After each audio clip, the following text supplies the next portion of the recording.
Good evening friends, আবার চলে এসেছি লিপিকা তোমাদের কাছে। কি করছো তোমরা সবাই?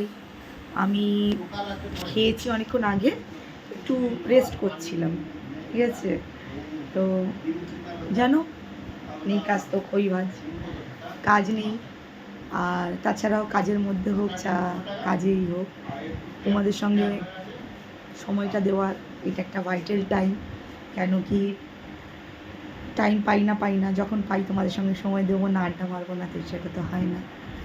আর চলে এলাম এই কারণে, আমার মা তো দিনভর রান্না করতে পারলারও পারছে, যখনই পাচ্ছে রান্না করতে, কিছু না কিছু কাজ করতে চালু হয়ে গেছে। আমার মামা এসছে, কালকে আমরা কাঁচরাপাড়া গেছিলাম, আমার মামা এসছে আমাদের সাথে।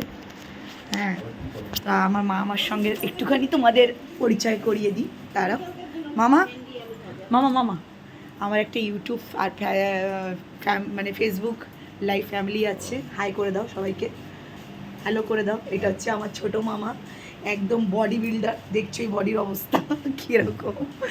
আর আমার মায়ের কথা বলছি, আমার মা এই যে এখানে দিন নেই দুপুর নেই রাত নেই, যখন রান্না করতে পারে রান্না করবে। হ্যালো করে দাও একটু।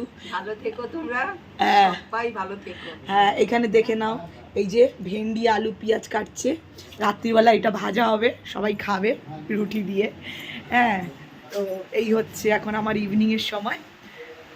বাবা এখন ঠিক আছে, আগে থেকে একটু ভালো আছে। রাত্রে ডক্টর অ্যাপয়েন্টমেন্ট আছে, 9:30টার সময় ওনাকে নিয়ে যেতে হবে। একদম খেতে চাইছে না, এই একটা প্রবলেম। বাবা খাওয়া দাওয়া বন্ধ করে দিয়েছে। ব্রেন স্ট্রোকের পর এটা হয় কি না আমি জানি না ফ্রেন্ডস, প্লিজ তোমরা একটু যদি এরকম কোনো আইডিয়া থাকে কি শরীর অসুস্থতা হওয়ার পর ব্রেন স্ট্রোকের পর কী কী সিম্বল থাকে, এই জিনিসগুলো হয় কি না আমার কোনো আইডিয়া নেই, কেন আমার বাবার ফার্স্ট টাইম। যদি কারোর এই সম্বন্ধে কোনো নলেজ থাকে তো প্লিজ মেসেজ করে আমাকে একটু ইনফর্ম করো, তাহলে আমার আরও বুঝতে সুবিধা হবে। রাত্রে ডক্টরের কাছে নিয়ে যাব, দেখি ডক্টর কি বলেন, তারপর কি আপডেট হয় নিশ্চয়ই তোমাদের সঙ্গে শেয়ার করব, জানাবো। ততক্ষণ ভালো থেকো, সুস্থ থেকো। কারা আমার মতো একটু বদমাইশি করছো মায়ের সাথে কমেন্ট করে জানিও। টাটা।